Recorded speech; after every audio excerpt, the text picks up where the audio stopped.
Nagbabalik po tayo sa fish farm ng aking pinsan. So, punta po tayo dito. Ito nga po palang kapatid ng pinsan ko. Ayun ang kapatid ko. Nakapakata. Ito po pala ang pinsan ko. At papakita ko sa inyo ang isda nila.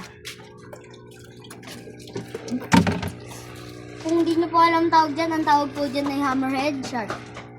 So, hindi po ito mabubuhay kung walang oxygen.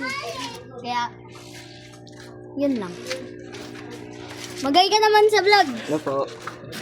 Shoutout kayo dyan, guys. Huwag kayo tamad. Huwag kayo for cellphone. Okay na.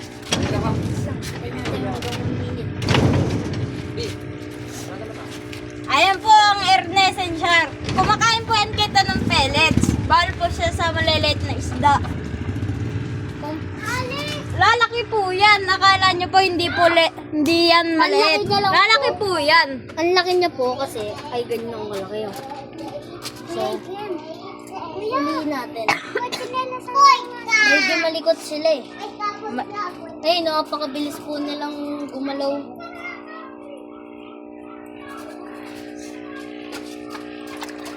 Ayun no. Tumatalon pa po sila. Mahirap nila huliin po. So, okay. Magkita tayo bukas. Peace out. Peace out. Subscribe po kayo sa amin. Goodbye.